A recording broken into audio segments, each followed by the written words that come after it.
trạng từ kết thúc.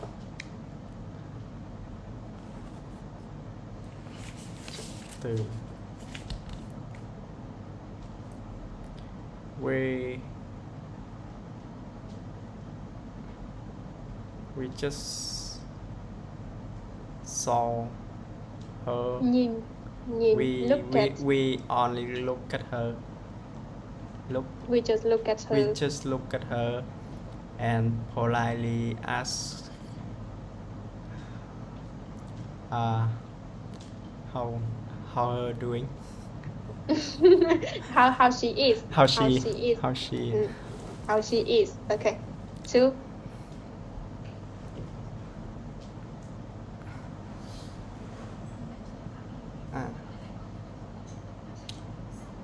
My teacher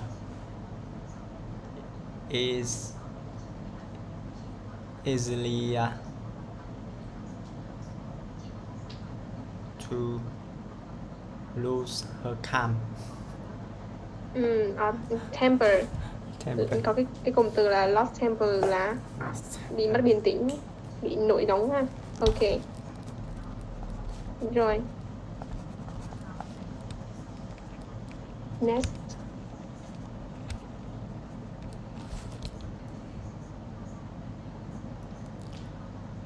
He should be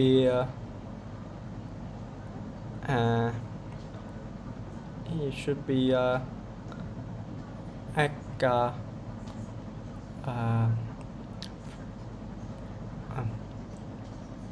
be able, có thể ha. He should be able to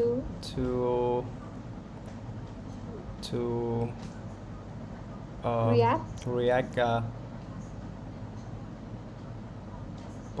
professional. Tính từ professionality. Duality là danh từ nhé. Chỉ cần professional và thêm ly thôi. Professionally with those stuff like that.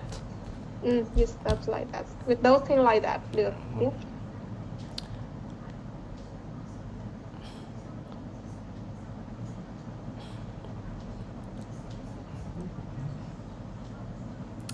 They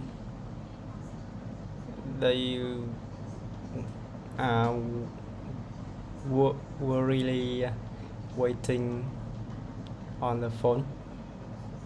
Qua điện thoại là gì em? I don't know. By phone. Hoặc là thay vì were really thì có từ gì khác lo lắng không?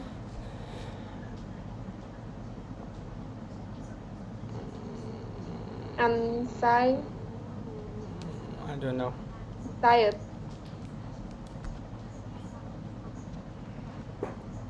Tired. Hôm trước em nói với chị từ này mà. Không. Em thấy từ này nhưng mà em đọc toàn gì ansi gì dẻo, em không bao giờ đọc là anxiety gì. Ok, tiếp. Next. In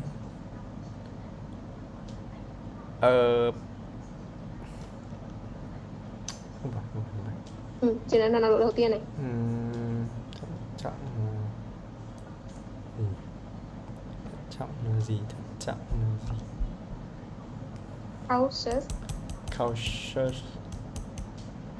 Cautiously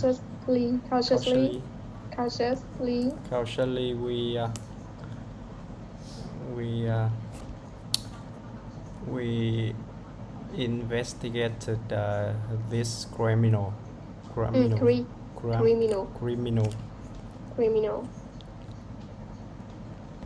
Ok. Rồi. Bài cũ thôi, bài mới. Thứ tự của tính từ. Rồi, tính từ thì mình sẽ chia ra hai loại.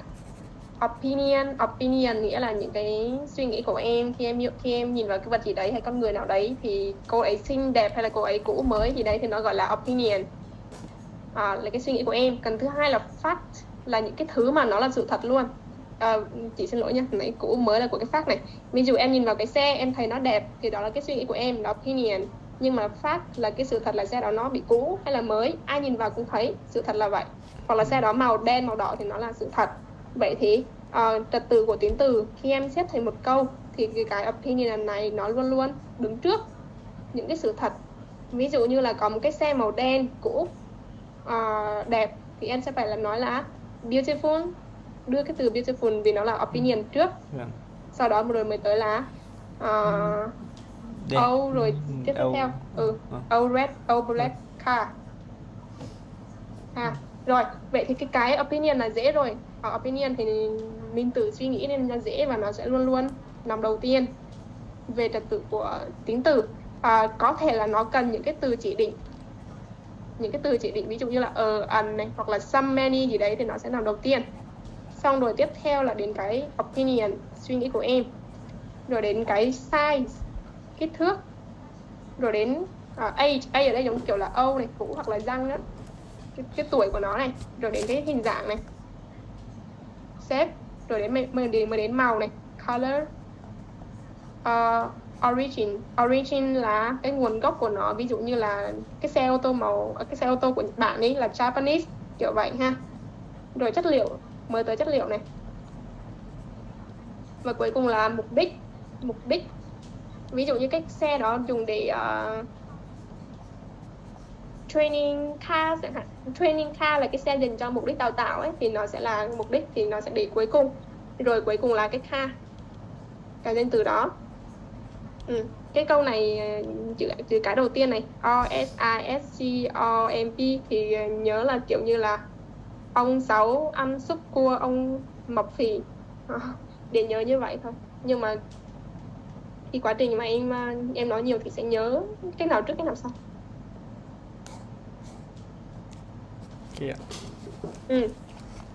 Rồi vậy thì đặt cho chị một câu đi, sử dụng bất cứ cái câu nào đấy, sử dụng cái tính từ mà nhiều ha, nhiều một chút.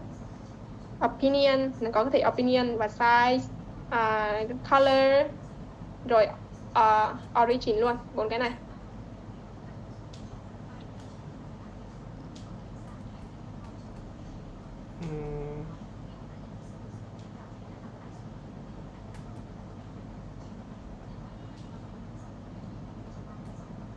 Một cái nhà đi, được không? Miêu tả cái nhà đi. Em đi ngang qua em thấy what's a, thật là cái nhà gì đấy đẹp. What's a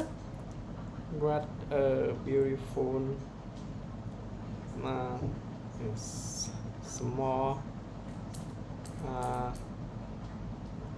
green small white white western style house. Western style house, là như vậy ha. Opinion nằm trước, Western style brick house. Brick. Gạch. Brick, okay, got it. Rồi. Nói về tóc đi chẳng hạn. Cô ấy có một mái tóc đen thẳng dài.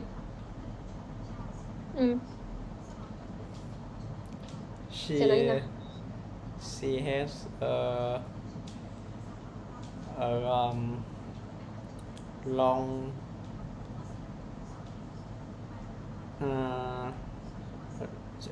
long straight black hair.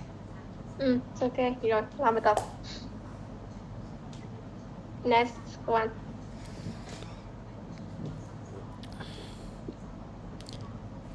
She has a crush on her young opinion trước. Gì là intelligent young French teacher. Okay. Two. She used to have a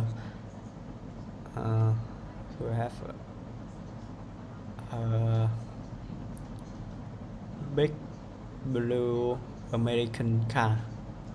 Đúng rồi. Three. She has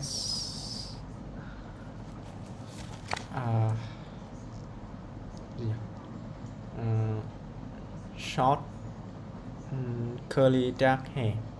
Rồi, đó. She is a silly old lady. She's a silly old lady. Okay. 5. What is this disgusting brown pink thing on the cake? We brought a lovely colorful Persian rug. 6. You are a clever little boy, aren't you? And you. And you. We had an amazing, enormous blue lake right in front of us. Đúng rồi. 8. It is in the large blue metal box. 9. She has wearing a sexy red leather mini skirt. Đọc một câu dùng cái gì? Quá khứ tiếp diễn và quá khứ đơn trong một câu đi.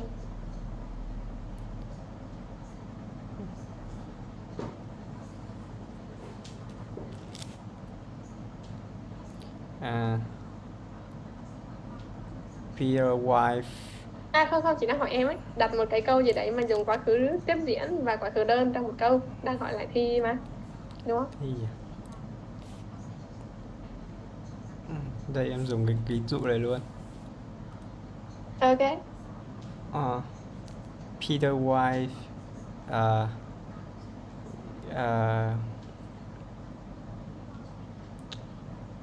bought him a green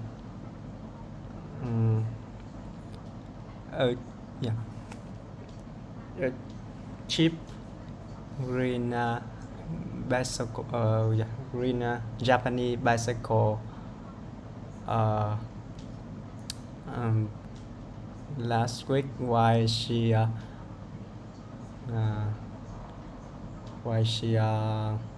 go shopping. Why she go shopping? Why she went, why she going shopping. Going shopping? Why she cái gì shopping em?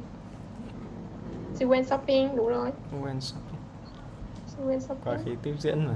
Quá khứ tiếp diễn phải có being chứ nhỉ? Đúng không?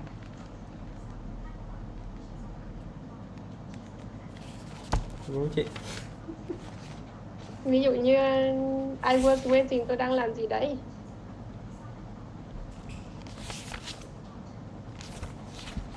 Sao tự nhiên em làm chị cũng hồi hộp này. Trong khi tôi đang làm gì đấy. When I went shopping, tôi đang đi. Went shopping. Rồi, nghĩa là vợ của anh ấy tặng trong cái xe trong khi tôi đang đi shopping. Okay. It's okay. Rồi, next.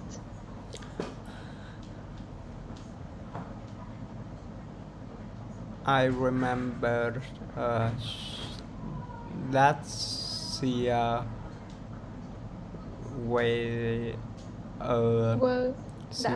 she were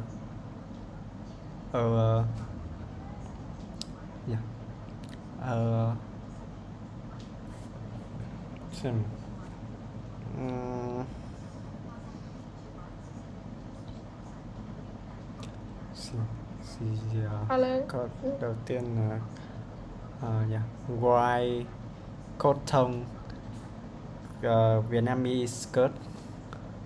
Vietnamese trước hay là cotton trước em? Cotton là Vietnamese cotton. material mà. Vietnamese cotton to Váy. cotton skirt to go outside with her boyfriend last To go week. out thôi. To go out with her boyfriend last week. While my parents traveling in Singapore, they bought me an old piano. Có từ lớn kìa. Old xem nào. Big old cái gì? Precious big old piano. Ok rồi. Thực ra thì nhiều khi họ cũng sẽ không nói nhiều từ như vậy đâu, nhưng mà để cho mình đang nhớ nên chỉ đưa vào thôi ha. Rồi tiếp. Nhà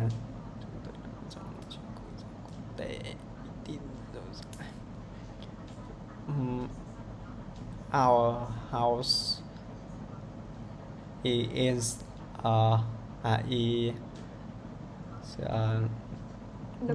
beside an international Catholic school. A Catholic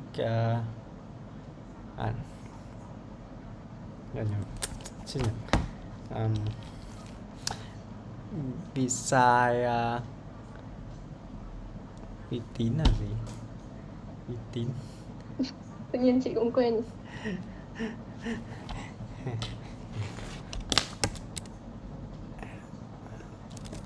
Uy tín.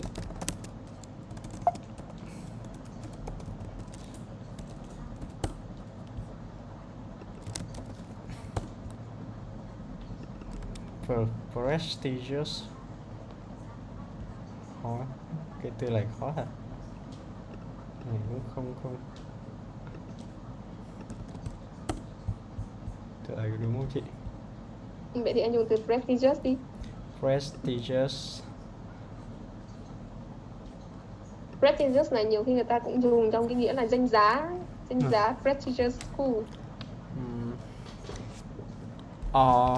Our house is beside an prestigious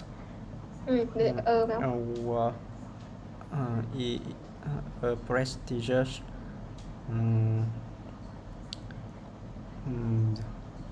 widely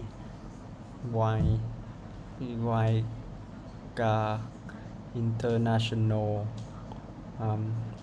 Catholic school. Ok, rồi. My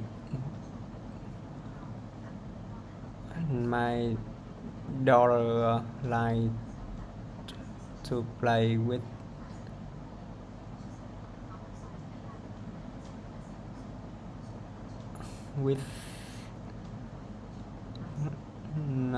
her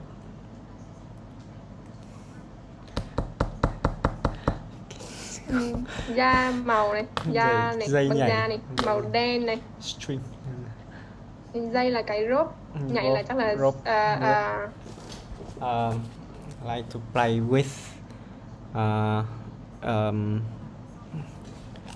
đầu tiên là O này, O black feather. Leather là gì em? Là da, còn feather là lông vũ. Lông vũ. Yeah. My daughter like to play with an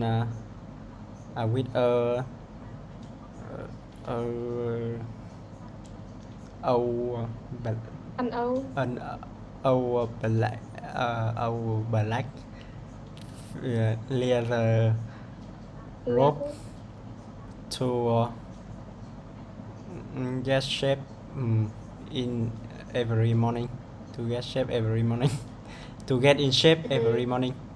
Or to be thinner. Okay, good.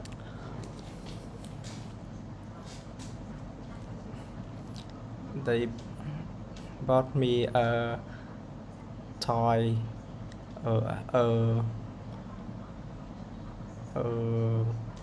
wheel, orange, round, plastic toy to celebrate my to celebrate I got a high score in the last test. Cũng được, hoặc là to congratulate me getting high score in the last exam. Last test, okay. Rồi. Nhưng mà tất nhiên trong thông thường thì chắc cũng không ai ngồi tìm những cái dài như vậy để miêu tả đâu nhỉ. Okay, nhưng mà để mình nhớ trật tự thôi. Rồi.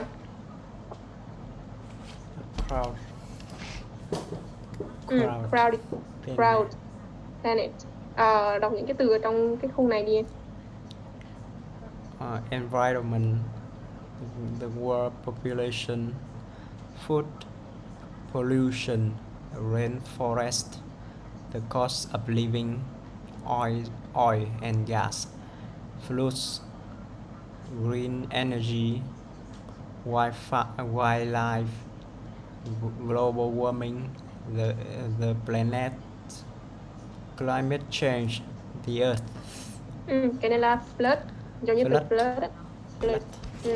Rồi, xếp nó vào protect, produce và cause, hay là cái gì đó đang increasing. Okay. Rainforest to protect. Rainforest. Protect. The cost of living.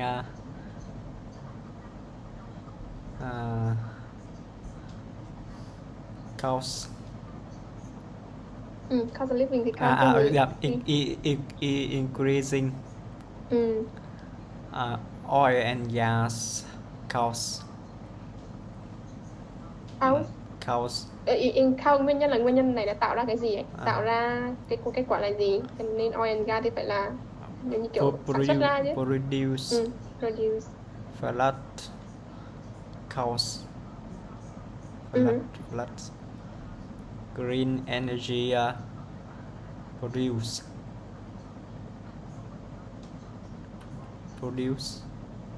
Đúng rồi. Wildlife protect. Global warming.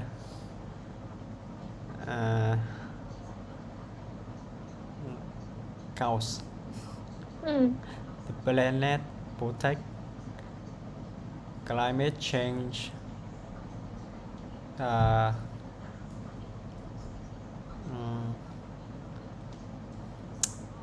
Cause.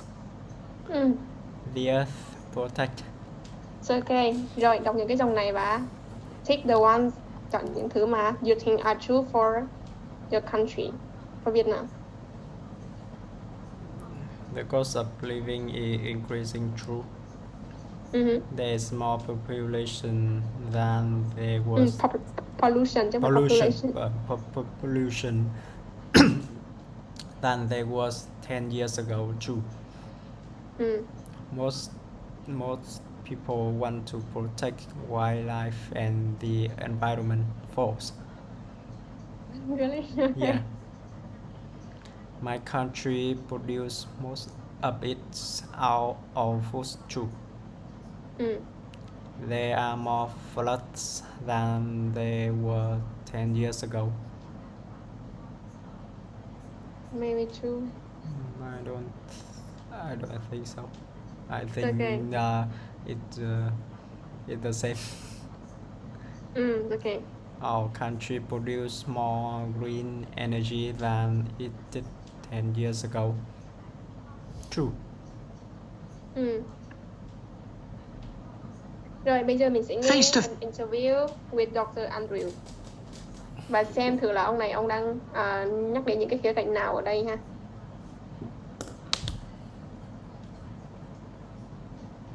Em nghe được không? Face to Face, Có. Okay. second edition, pre-intermediate, by Chris Redston and Gilly Cunningham. This recording is copyright Cambridge University Press, 2012. CD2, Track 1. Today, my guest is Dr. Andrew Scott, who is the author of a new book called Our Future, the Earth in 2030. Dr. Scott, welcome to the programme. Thank you. Dr. Scott, what will our world be like in 2030? Well, first of all, I think our planet will be very crowded. The world population is increasing by nearly 10,000 people every hour, or about 220,000 people every day. This means that in 2030, there'll be about 8.2 billion people living on this planet. That's incredible. Yes, it is. Especially when you think that in 1930, the world population was only about 2 billion. Where will all these people live? We think that about 60% of people will live in Africa and Asia. And in 2030, India will have a bigger population than China. Really? Yes, and cities will be a lot bigger. We might have 100 cities with populations of over 20 million. And of course, all these people will need food, water, energy, and a place to live. Yes, absolutely. And that's the problem. It won't be easy to produce food for everybody. And as I'm sure you know, global warming is already changing our climate. And by 2030, some countries won't have enough water for people to drink. Oh, it sounds a very depressing picture. Is it too late to do anything about it? No, not at all. There are a lot of things we can do, but we have to do them quickly. Firstly, we need to use less oil and gas, because this causes global warming. But the good news is that we're producing more and more green energy, and this will be very important in 2030. What else can we do? Well, we also need to protect the rainforests, because they help to stop climate change. Okay. And of course, the other thing people can do is not have so many children. It's the enormous increase in population that's causing the problem. But whatever happens, life in 2030 will be very different for billions of people. Dr. Scott, thank you for joining us today. Okay. Rồi, ông đoán đánh là những cái gì em? Xem nào. The world population in 2030 and the world population in 1930. The city không, the food and water, global warming and climate change, green energy and protect rainforest.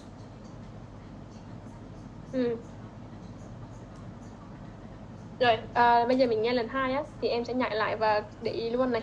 Những cái câu nào là cái ông này nghĩ là nó sẽ đúng trong năm 2030. Và nếu như những cái câu này sai thì mình sẽ sửa nó lại. Okay. Face to Face, CD2. Andrew Scott, who is the author of a new book called Our Future, the Earth in 2030. Dr. Scott, welcome to the programme. Thank you. Dr. Scott, what will our world be like in 2030? Yeah. Cái câu vừa rồi bà này hỏi gì? Nghe lại ha.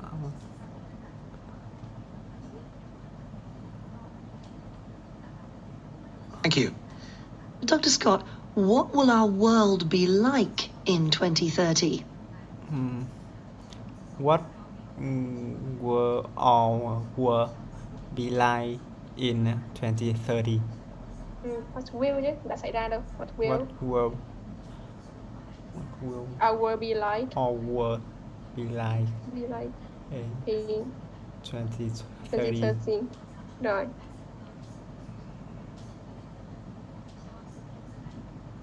Well, first of all, I think our planet will be very crowded. Well, first of all, I think the planet will be very crowded. Vậy number one, có True. cần phải correct không? True, okay. The world population is increasing by nearly 10,000 people every hour. The world population will increasing by nearly 10,000 people in hours. Or about 220,000 people every day. Or about 220,000 people every day.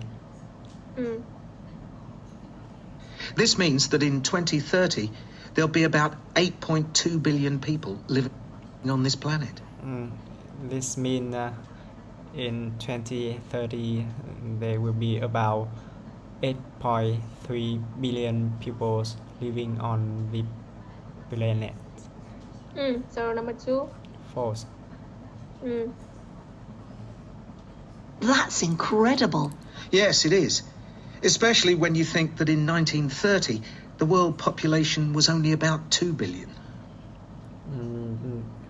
Especially when in 1930 the world population is only about 2 billions.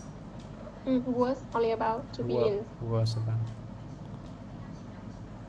Where will all these people live? Where will all these people live? We think that about 60% of people will live in Africa and Asia. We think about 60% of people will living in Africa and Asia. And in 2030, India will have a bigger population than China. And in 2030, India will have a bigger population than China. So number three. False. Really? Yes, and cities will be a lot bigger. Yeah, really, yes. And the cities are a lot bigger. Will be a lot bigger. Will be a lot bigger. We might have 100 cities with populations of over 20 million. We might have 100 cities with populations over 20 million people. So four. 44. And of course, all these people will need food, water, energy, and a place to live. Yep. And of course, all these people will need food, and energy, and a place to live. Food, water, place, and energy. Okay. Yes, absolutely. And that's the problem. It won't be easy to produce food for everybody. It's going to be easy to produce food for everybody. So five. True. And as I'm sure you know, global warming is already changing our climate. And I'm sure you know, global warming is already changing our climate. And by 2030, some countries won't have enough water for people to drink. And by 2030, some country will not have enough water for people to drink. Oh, it sounds a very depressing picture. It sounds like a depressing picture. Is it too late to do anything about it? Is it too late to do anything about it? No, not at all. There are a lot of things we can do. No, not at all. There's a lot of things we can do, about it. But we have to do them quickly. but we have to do it quickly. Done quickly. Nhiều thứ mà. Firstly, we need to use less oil and gas. Firstly, we need to use less oil and gas Because this causes global warming. because this causes global warming. But the good news is that we're producing more and more green energy. But the good news is with the more and more produce green energy. The good news is we producing. Mình đang we producing more and more green energy, And this will be very important in 2030. and this will be very important in 2030. So 6. 2. What else can we do? Well, we also need to protect the rainforests. We also need to protect rainforest Because they help to stop climate change. because they have to stop climate change. Okay. And of course, the other thing people can do is not have so many children. And of course, the other things people can do is not have so many children. Yeah, you listen. It's the enormous increase in population that's causing the problem. Is the enormous increasing children cause the problem. But whatever happens, life in 2030 will be very different for billions of people. But whatever happens, life in 2030 will very different for billions Will be. people. Will be Will be. different.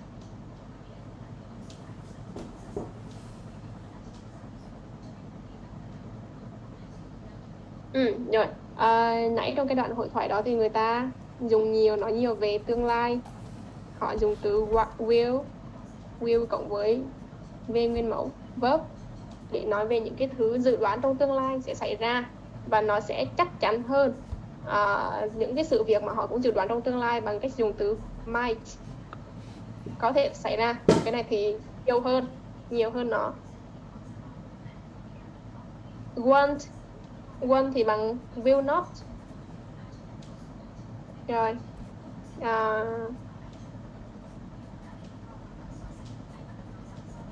Rồi, vậy thì em làm bài tập này đi.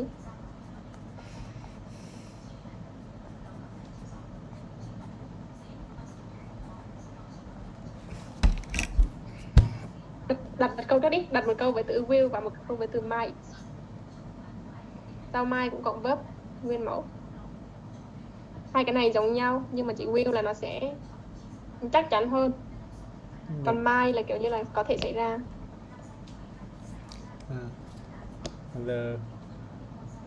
The house price will increasing next year.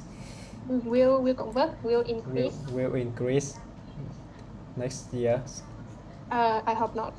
Me Okay, too. might. Me too. Might.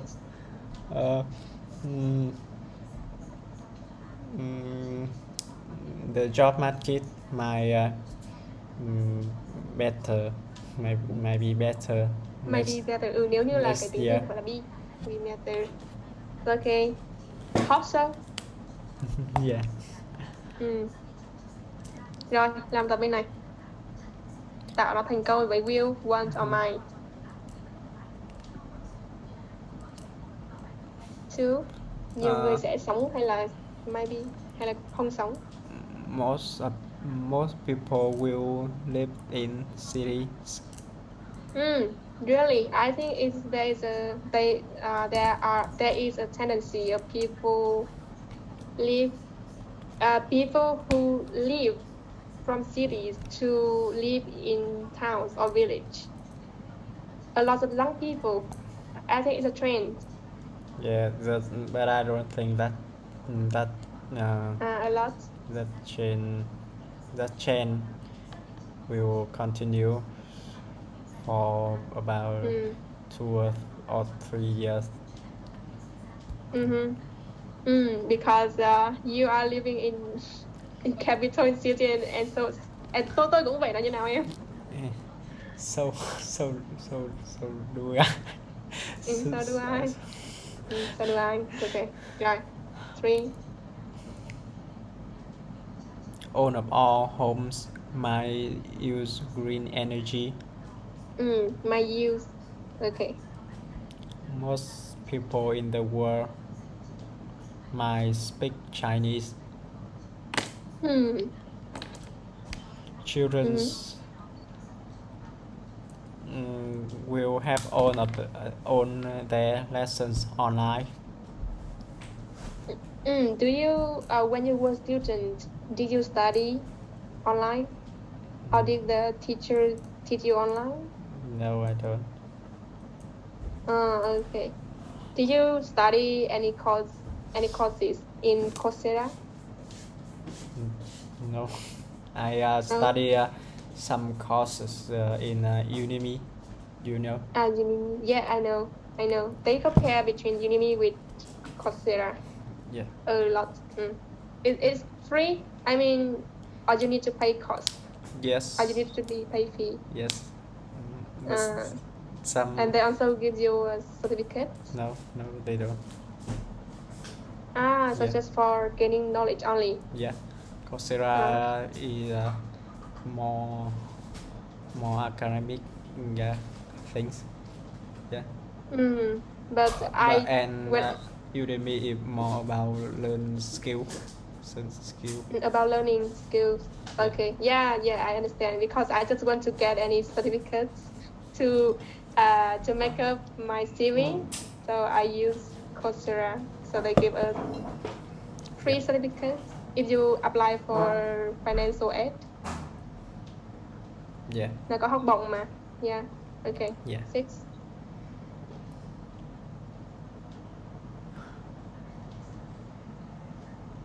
What the heck? 6. People might have computers inside their heads. Do you like this idea? No, I don't. Imagine you sleep and you see and the ads pop up in your head. But you can turn it off, right? You can turn your computer off. So maybe you can turn off yourself too. Yeah, but no. People can track your mind. And that's weird. Yeah, maybe they can even control your mind. But in laptop we have the anonymous site. Yeah. Anonymous site, right? That's what they call cái trang mà F5 em, cái trang gì mà màu đen mà để cho cái ông không cho mọi người biết ấy. Anonymous thì vậy đúng rồi. So maybe we also have the same things when we want to think. Yeah. Okay. 8. Most people might have 3D TVs in their homes. Okay. Rồi bây giờ nghe tiếp đoạn tiếp theo. Some people talking about life in 2030 and match conversation with the things from A to D. Rồi nghe và nối những cái 4 đoạn 4 hội thoại với những cái vấn đề ở đây. Track 4. 1. In 2030, well, I'll probably be married and I want to have children, but I only want girls. I don't like boys very much. They're stupid. My husband will go out to work and I'll stay at home all day and watch TV. And we'll have lots of horses. Đoạn vừa rồi đang nói về A, B, C or D? Về C. C, rồi nghe lại từng câu và em nói nhại lại ha. 1. In 20... À không, còn lại em nghe rồi đúng không? Em nghe hết chưa? Vâng ạ. Em nghe hết rồi, bây giờ chỉ muốn em là cái người kể lại về cái câu này. Câu này nói gì? Cô này nói là English. she talk about she told in 2030 she might be married and have kids have kids and she want to have a daughter. And don't Right. and she had to have a boy because she don't like boy. She doesn't like boy and she said, câu này có nói gì về boys? I don't She remember. said that boys. Really? I don't remember. Mình nghe lại đi, rất là hay. 30. Well, I'll probably be married, and I want to have children, but I only want girls. I don't like boys very much. They're stupid. They're stupid. I don't think My so. opinion. I don't think so. Yeah, I also agree. Okay. And continue đi, em hết chưa? Câu này còn muốn gì không? In her And future. her husband will go to work, and she's stay at home and watch TV all day. And she also want to have a lot of Horse, I think. horses. Horse là con ngựa thì nhiều mà, a lot of horses. Thêm yes vô. Rồi, ok. Đoạn thứ hai. Do you agree with her? Do you want to get married with her? No, I don't. So if your girlfriend wants to stay at home and watch TV all day, will you let her do that? No. It's her choice. So you want her to go to work with you? Yes. To share money? Yeah. I have some college, and they told me that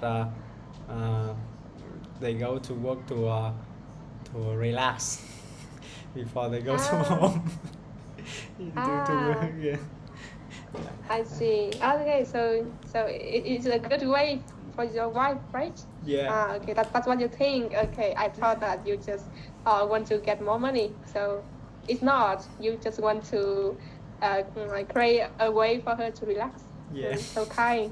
Rồi, rất là tốt bụng. Hay là thao túng tâm lý thì không biết. Next, thứ hai. My husband will go out to work and watch TV. 2. Well, we won't be in England, that's for sure. In 2030, we'll have a house somewhere hot like Spain or France. We have 2 children, you see, so we can't move now. But they'll have their own families by then, so we can live wherever we want. Okay. Conversation 2. Nói về gì nhỉ?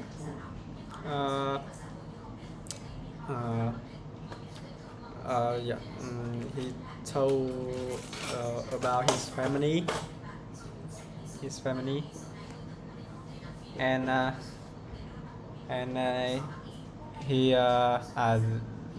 they will not be in England for sure. In the future, right? Yeah, in the future.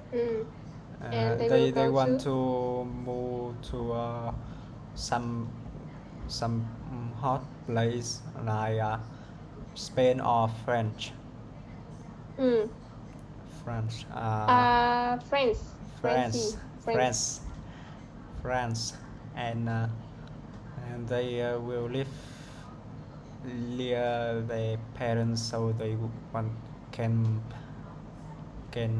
go can visit them whenever they want. So it's work and studies, or living abroad, or age or appearance. Living abroad. Okay. 3. 3. At the moment, I'm doing a degree in engineering.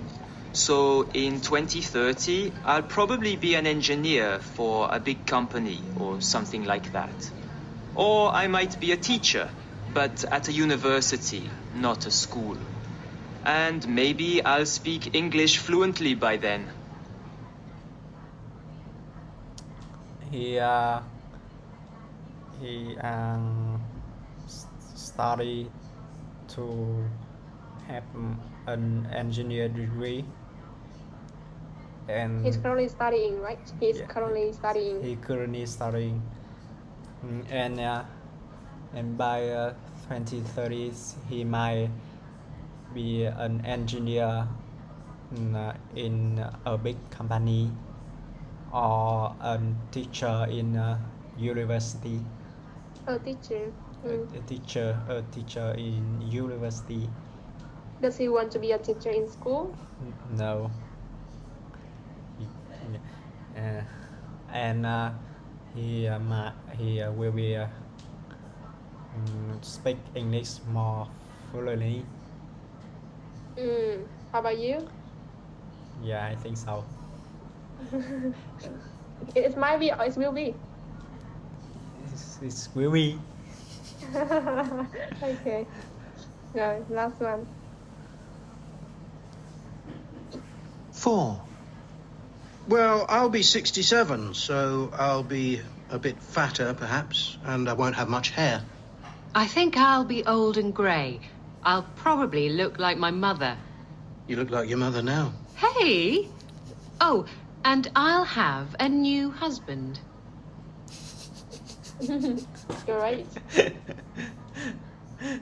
So, The man, so he will be 67, and so he will get a bit fatter and have less hair.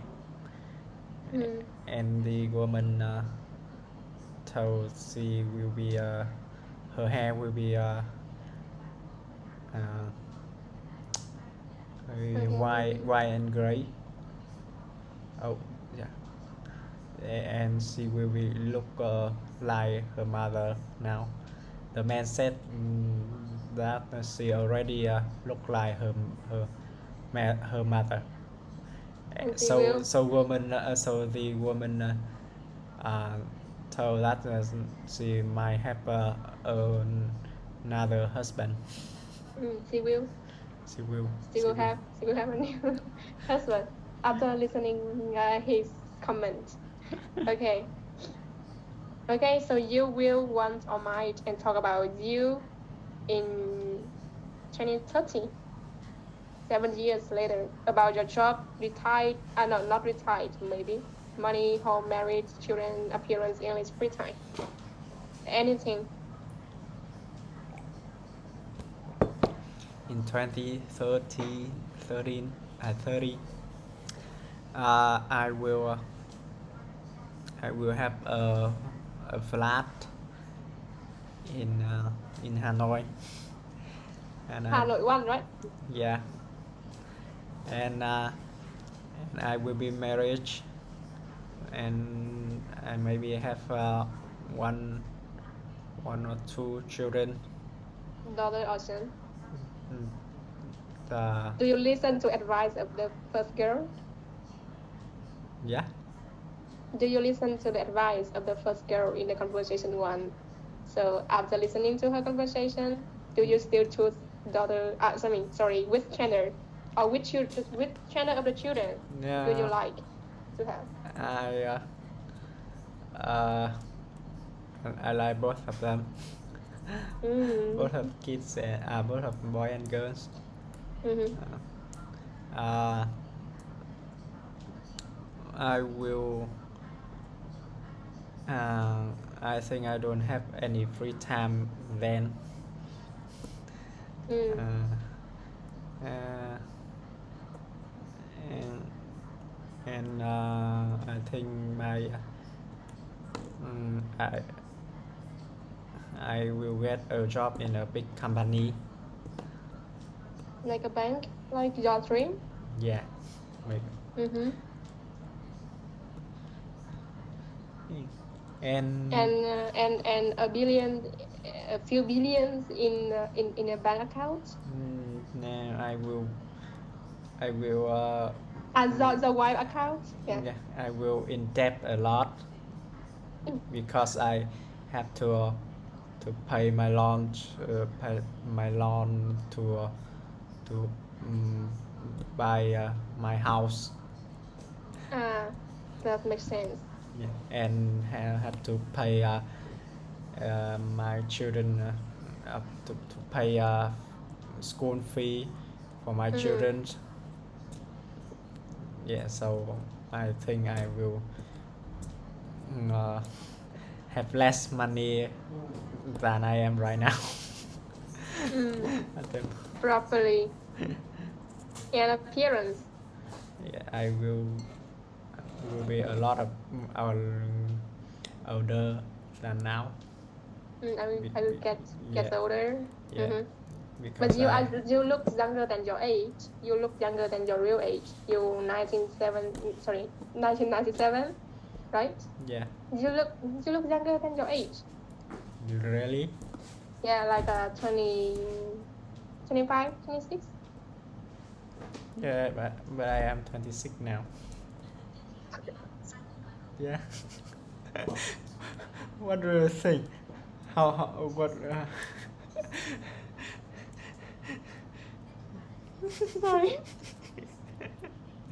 You are 20. I am 28. So you must be 27. No, you are 27. I am 27. I'm sorry. So you look like 24, 25. I mean, you look younger than your real age. That's true. That's what I think.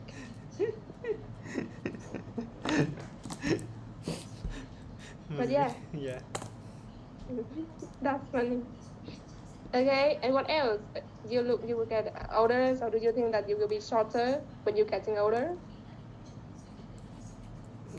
Do you think so? I think, but I think it's only affect me when I 50 years old. When you turn to 50. Okay. How about your health? I will have some health issue. Maybe. I might. I might. Cái đó thì cũng might. Yeah. Yeah, I might. I might. It's okay. Do you think that you will have a chance to travel any countries that you like? Or you go abroad? Yeah, where's your dream? You said you want to work in another country. So 7 years later, you will No, I might. live in Singapore. I might travel to another country. Like, ví dụ. Track 4. Yeah, Holland, or Switzerland, or Mm. Swiss. Okay. Yeah. Decide whether these statements are true or false.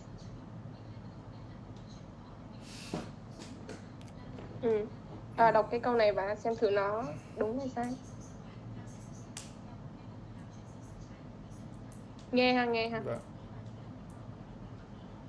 Hello, and welcome to Big City, Small World, brought to you by the British Council.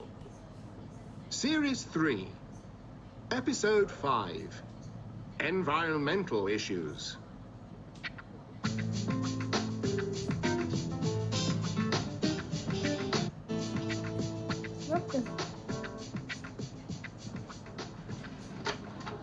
Hey there.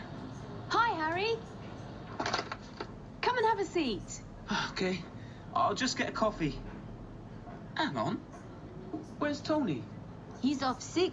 And you'll notice that there's a new chef in here. Carlos? What's he doing working here? He's taken over while Tony's away. Ah, well, good on him. He's always wanted his own restaurant. I guess this cafe will have to do for now. Yeah, it's good experience for him. Carlos! Hey, Carlos! Could I have a coffee, mate? Carlos! Hello? Well, I hope he's a good chef, because he's a terrible waiter. Oh, go on, give him a break. Yeah, it's really busy in here right now. Be patient. Busy? Yeah, tell me about it. Everywhere is today. I couldn't find anywhere to park my car. I had to leave it miles away. Park your car? I thought you took your bike everywhere. Yeah, well, I used to. But sometimes it's just easier to drive, isn't it? Lazy? I'm not lazy. I do lots of sport. Play football every week. Do you drive to the football pitch? Yeah, usually. You should use your bike more often. It's better for you and for the environment. Hello, all. Hey, is that Carlos behind the counter? Yes, it is. Well, what's he doing there? Ah, long story. Oh, blimey. Have you seen the traffic out there? Not you as well. Me what? Driving. Of course I drive. How else would I get around? I always use public transport. It's very good here in London, even if it's quite expensive. Not as expensive as a car. That's true. You should all cycle more. I'm not cycling. It's tiring and dangerous. And the weather here is terrible. Cycling in the rain isn't any fun. That's true. That's why I get the tube or the bus. Ah, well, I think you should all think about your health and the future of the planet. Yeah. Whatever. It's important. Cars make so much pollution. Yeah, Olivia's right. Scientists are finding ways to stop pollution. That's their job. Maybe, but we should all help to help the planet. I don't know about the planet. I just think right now we should try to help Carlos. Okay, now two options. False. Tony isn't at the cafe, not at work. Jason isn't at work. Ok, nhưng mà cái này thì nó cũng có thể hiểu theo ý là không có đi làm việc mà. Two ha, không đến cái quán cà phê để làm việc ấy, because he is ill. Two. Four. So Harry, how did Harry go to the cafe? He drive his car. Three. Four. He Why? play football every week. Four. Johnny, the second guy. Two. Two. Yeah. Two. Five. Two. Six.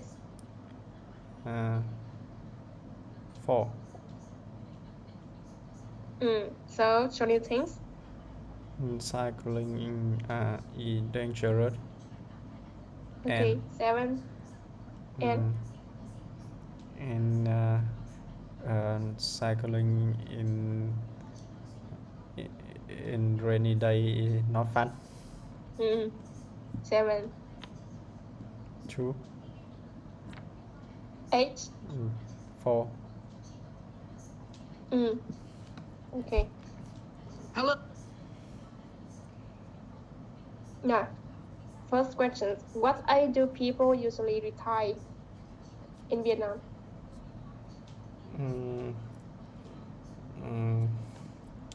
What is it? 65 for men and 60 for women. So in what age do you want to retire? Some people can retire earlier.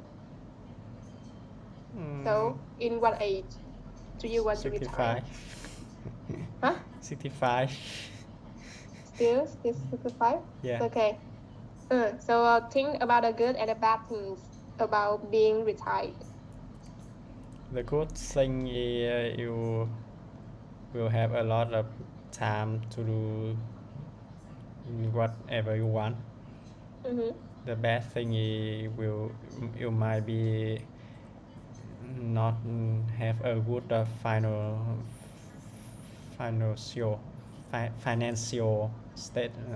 situation. Stable financial. Stable financial. Okay. What else? But the bad things. Do you think that they will lose connection with people? Yes.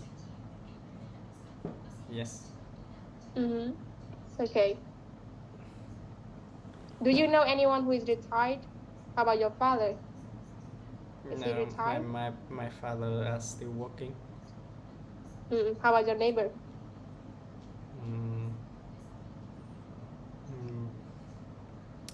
My neighbor spend their time to take care of their grandkids. Grandchildren. Do you agree? Do you agree with that? Yes. Do you think that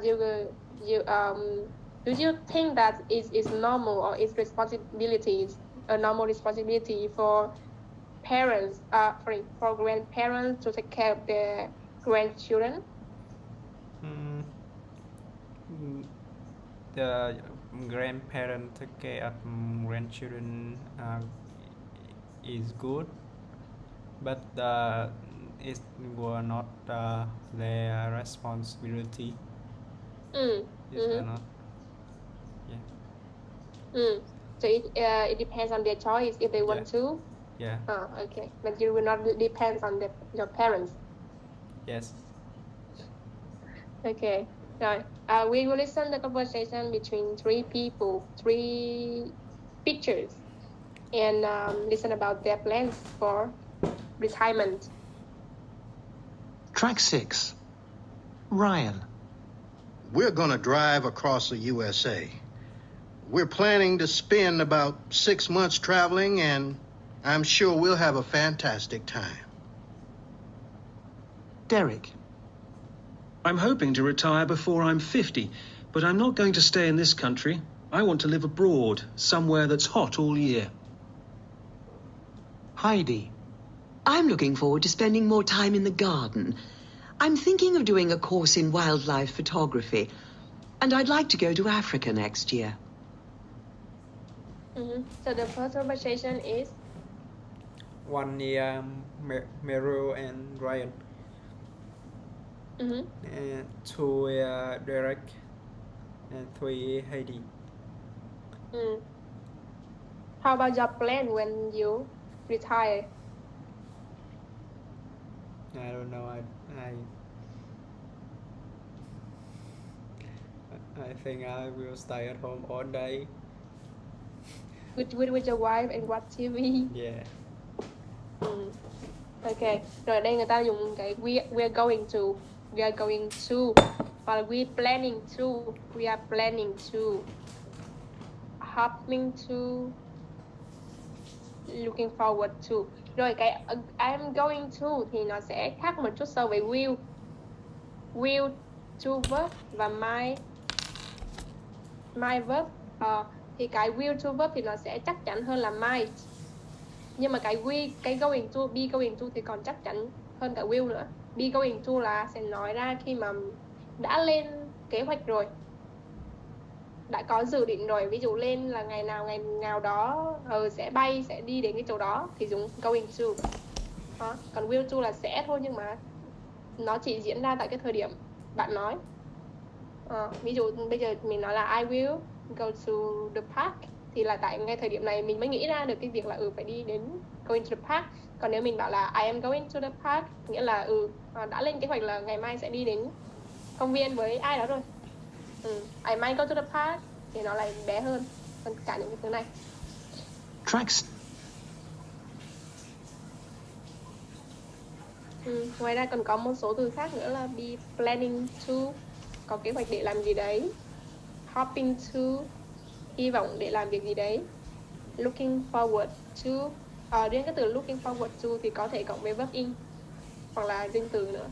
I'm looking forward to our meeting or our lesson. Thinking of, suy nghĩ về cái gì đấy. Cái này là cái trường hợp cũng đặc biệt sau vì nó vừa cộng to và cộng verb in. I'm looking forward to going. Nó là to nhưng mà vẫn cộng verb in đằng sau.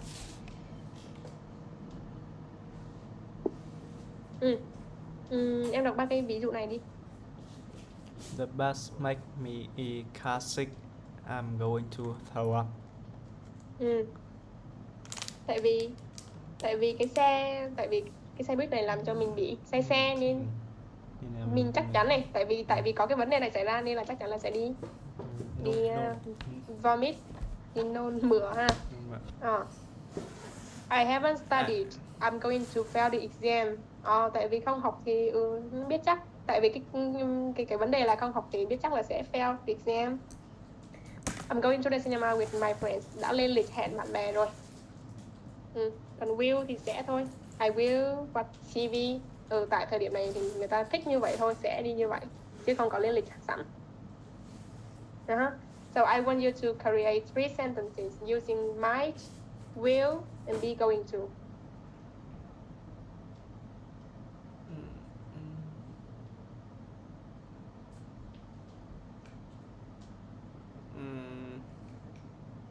Trả lời câu này cũng được em này, nó cũng dùng going to hoặc might hoặc will này.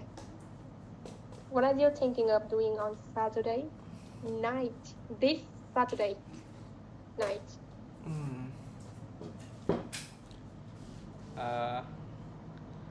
I am going to stay all night. Stay at home all night. Not surprised. I will. I will change my job next year.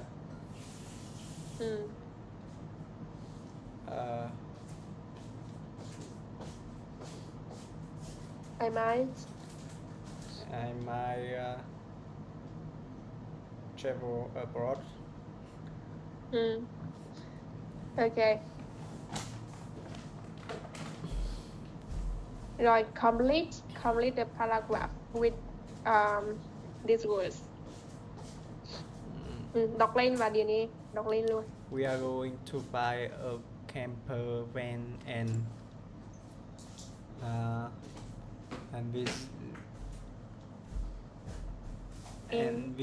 visit from San Francisco to New York. Vậy thì có visit không? Cái từ đâu đi đến đâu mà là một cái hành động để mà phải là đi chứ, đúng không? Có phải là visit là sẽ đến cái địa điểm nào đấy thôi. Chỉ là visiting. Drive. Lái xe từ San Francisco đến New York. We are hoping. We're. Ở cái này thì đọc như kiểu là we're. We're hoping visit some of friends on the way, and Meryl's thinking of write a blog. Right. Vì em xem lại xem thử. Thinking of cộng gì? Thinking of writing a blog about our journey. Journey. Okay. 2. I am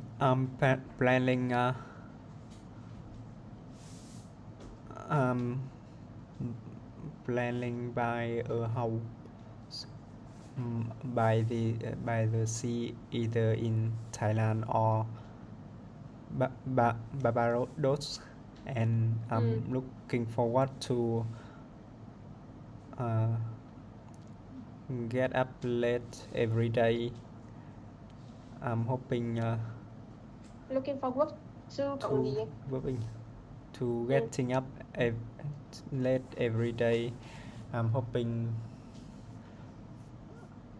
I'm hoping to spend every afternoon at the beach, and I would like I'd like I'd like to like learn to learn how to drive, how to dive.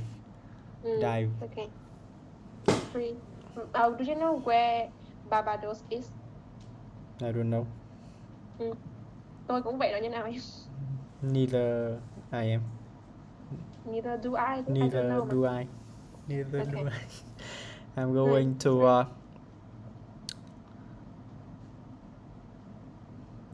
I'm going to I'm going to buy a new camera, and I'm looking forward to learning how to take photos of my animals in the wild. I'm also thinking of going on holiday to Uganda. I want to meet a gorilla face to face. No, will and be going to. Đọc lên em. Have Đọc you xong decided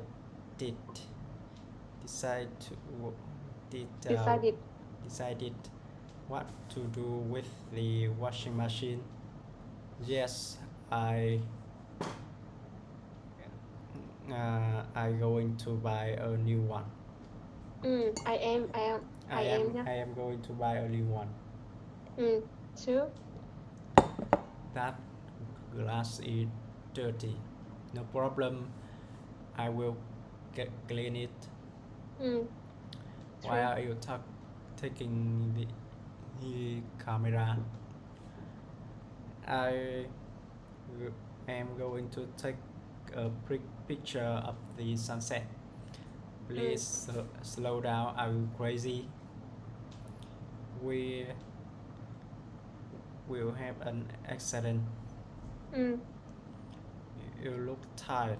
Sit down, and I will make you a cup of tea. Do you think he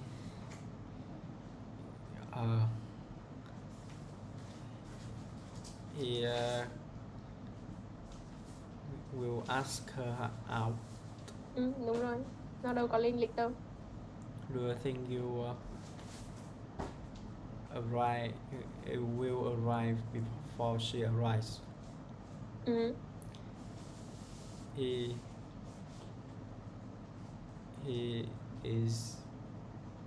isn't going to run the marathon. He say he needs more training. Have you ever run the marathon? No. What? Have you? Of course not. 42 kilometers is too much. It looks delicious. We will enjoy this meal so much.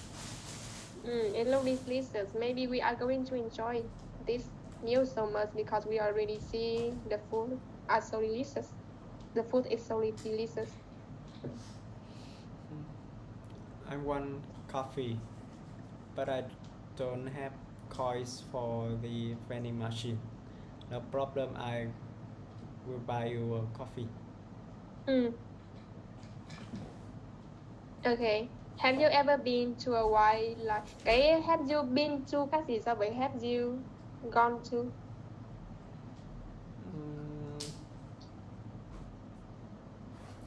Have you ever been to a wildlife, or have you gone to a wildlife? Thì sẽ khác nhau. Hôm trước mình có học rồi.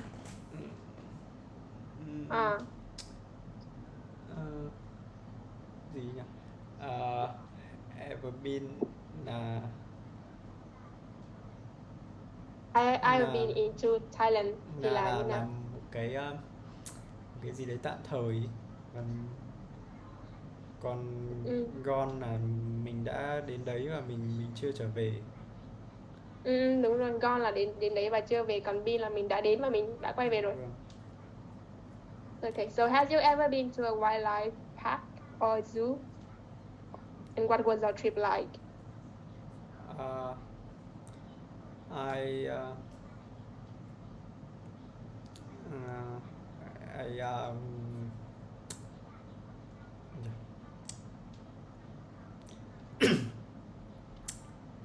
gì nhỉ?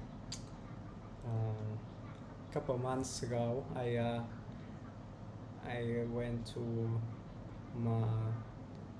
Thủy Lệ Park with my girlfriends and her sister family. My girlfriend này còn thêm S nữa chứ. My girlfriend and her sister family. Yeah. And how was the weather? The weather is good. Was good. Were good, but the road is the road, con đường. Con đường were thì were thì tại vì nó đã từng mà. Lúc đó thì nó đã như nào đúng không? The road was wet in the morning. And we saw many animals. Wild animals? Yeah. Wild animal. And my girlfriend sister kids, my first girlfriend nephew really like were really like this trip, that trip. And did you take a lot of photos, or did you and your girlfriends or your girlfriend's sister family take a lot of photos with the wild animals? Yes, yes they were. And how much is a ticket? Bây giờ thì chị hỏi is now, how much is a ticket?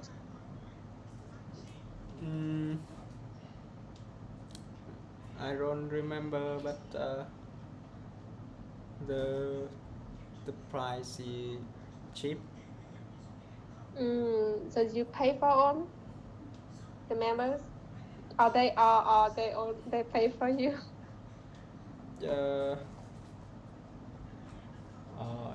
I pay for all of the tickets. You pay for the kids. Okay. How old are they?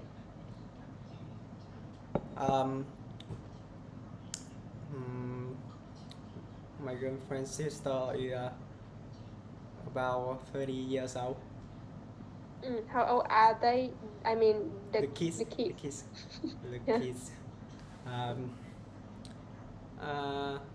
The biggest one is 12 years old. And the second one is about 5 years old. Oh, so the little one? Then the little one is about 3 years old. They are two. Three. They are too young. 3, yeah. Okay. So how about the people? Did a lot of people go there on that day? No, we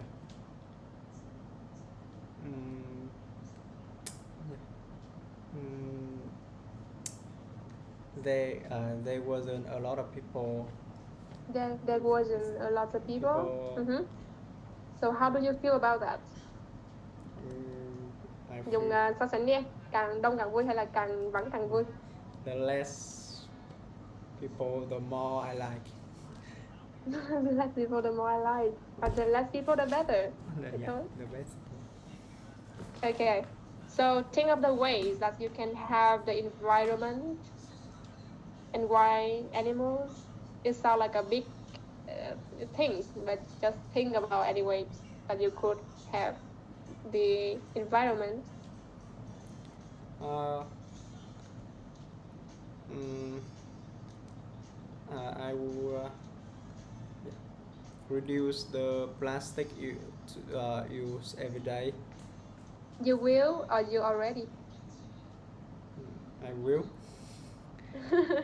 Okay. And I also save some plastic bags to recycle. For recycling. Yeah.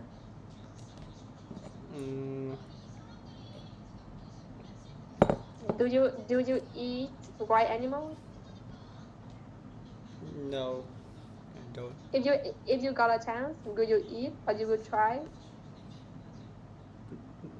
No, I don't. Okay. No.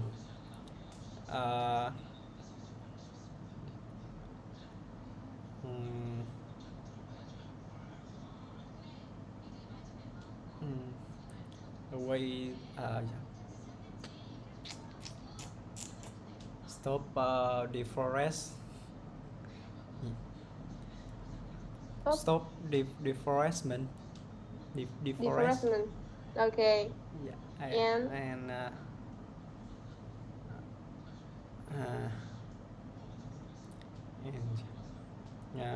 recycle the on the trash. Yeah. Recycle on the garbage. Garbage. A trash. Okay. Nghe chị từ cái trash, chị tưởng là cái phấn đó. Okay. Yeah. Great. Thấy chưa? Không biết nói. Okay. So, rồi, read. Đọc bài này đi. Face to face with a gorilla. Or wildlife reporter Catherine Miller travels to Uganda to meet some mountain gorillas and discovers an environmental success story. We hear stories about the disappearing larger were on the time. Natural. Natural were on the time. Gì nhỉ? Km vuông đọc gì nhỉ?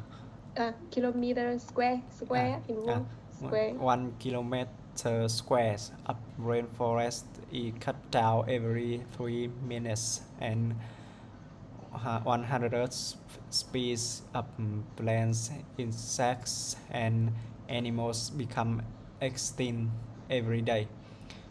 It's all very worrying, but sometimes there's a good news too.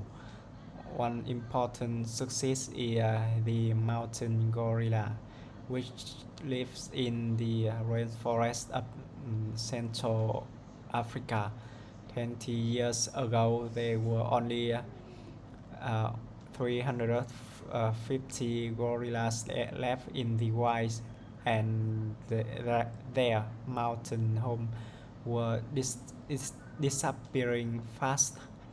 But thanks to organizations like the Worldwide Fund for Nature.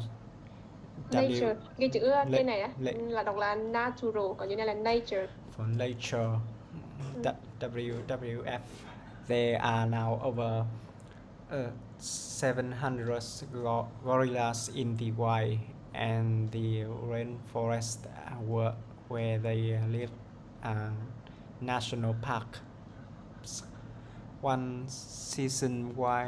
reason why gorillas haven't become extinct is surprisingly tour, tour, tourism. Tourism. Every tourist spend three every year. Tourists spend 3 million on visiting national parks in Uganda and Rwanda, and another 17 millions on food, transport, and accommodation. This gives local people a reason to protect the gorillas and their forest home. I've I've always wanted to meet a gorilla, so wanted. So last month I flew to Uganda and paid about £2,000 for 7 days, 7 day gorilla tour. On the first day we went on a trip to the volcano Windy National Park. We walked we walked through the rainforest for 2 hours and looked at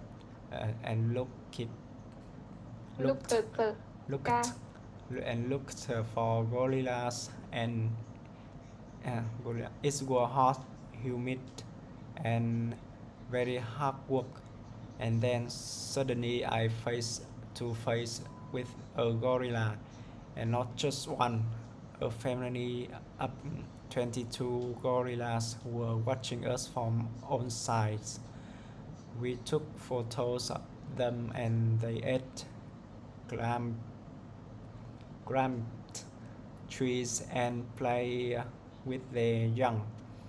They weren't frightening, instead it was incredible how similar they were to us.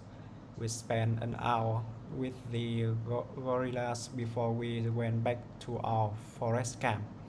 At dinner that night we talked about the day and everyone said it was one of the most incredible experience of their lives. The future of the gorillas isn't certain, but at least they still have a future. We share 98.4% of our DNA with these amazing animals, and they are one of our closest living relatives. If we can't protect them, what hope is there for the rest of the natural natural world? Ok, có từ nào mới không? Có từ nào lạ với em không? Accommodation. Accommodation là cái chỗ nghỉ ngơi. Giống như kiểu I will find an accommodation, có nghĩa là tôi có thể đi tìm cái khách sạn hoặc là một cái phòng nghỉ hoặc là một cái nhà, nghĩa là cái nơi để mà ăn ở. Em dịch bài này đi. Mặt đối mặt với một con khỉ đột. Gorilla là khỉ đột. Tuyệt vời. Vâng.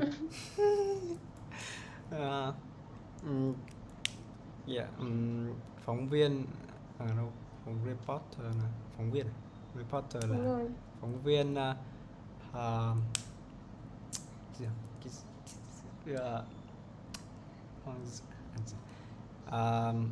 phóng viên hoang dã của chúng tôi, Kathleen Miller đã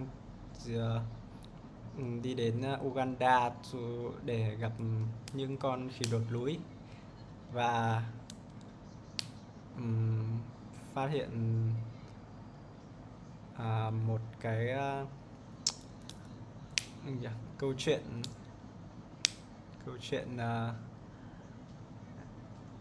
môi trường thú vị. Ok, được rồi, nói chung là hiểu nghĩa đấy. Nói tiếp em. Chúng tôi đã nghe về việc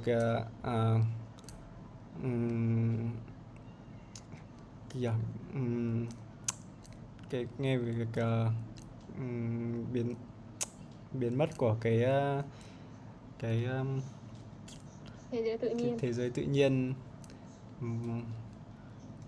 mọi lúc mọi nơi, 1 km vuông của cái rừng nhiệt đới, rừng mưa nhiệt đới thì bị chặt mỗi 3 phút, và 100 loài thực vật, côn trùng và động vật bị tuyệt chủng mỗi ngày.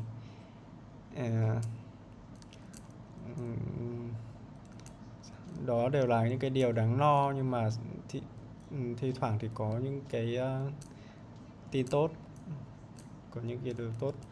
Một trong những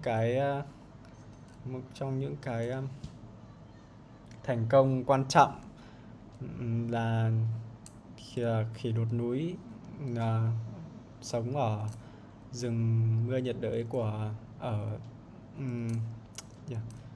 Trung Phi. 12 năm trước thì chỉ có 350 cá thể khỉ đột núi còn tồn tại trong tự nhiên, và cái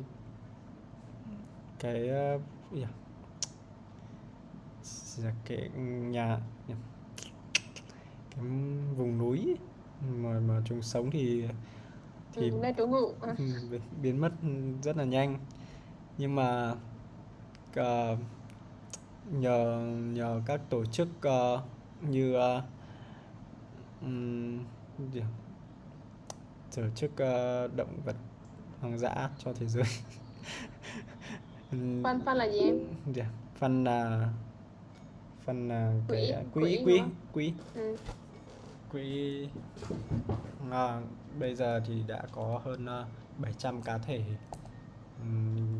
khỉ đột sống trong tự nhiên và cái rừng mưa mà chúng sống thì là một cái công viên quốc gia.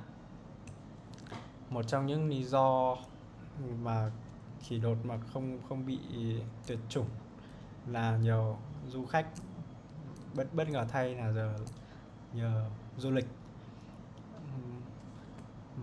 Hàng năm thì du khách chi ra hơn 3 triệu đô la để đi đến công viên quốc gia ở Uganda và Rwanda, và chi 17 triệu đô cho thức ăn và này, di chuyển và lưu trú. Đây là lý do mà để cho những người dân bản địa bảo vệ những con gorilla và những con khỉ đột và cái ngôi nhà của chúng. Tôi luôn muốn được gặp một con khỉ đột. Vì vậy tháng trước tôi bay đến Uganda và trả 2.000 bảng cho chuyến tour 7 ngày, tour gorilla 7 ngày. Ngày đầu tiên thì chúng tôi đến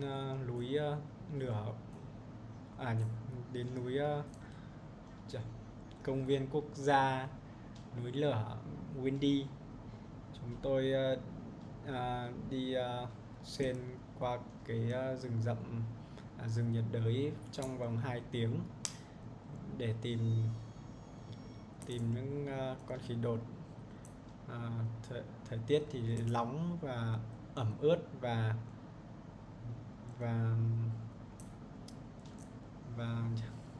đó là công việc cực kỳ khó khó khăn, nhưng mà sau đó thì tôi đã đối mặt với một con khỉ đột, và không phải chỉ một con mà là cả một gia đình 22 con khỉ đột đã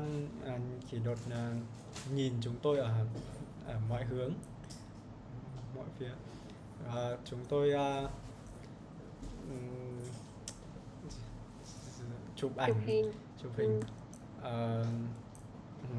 Chúng khi mà chúng đang ăn trèo cây và chơi với những con non.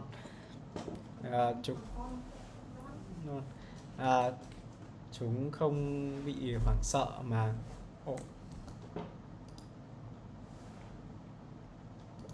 hết rồi. Chán thế mà đang dịch.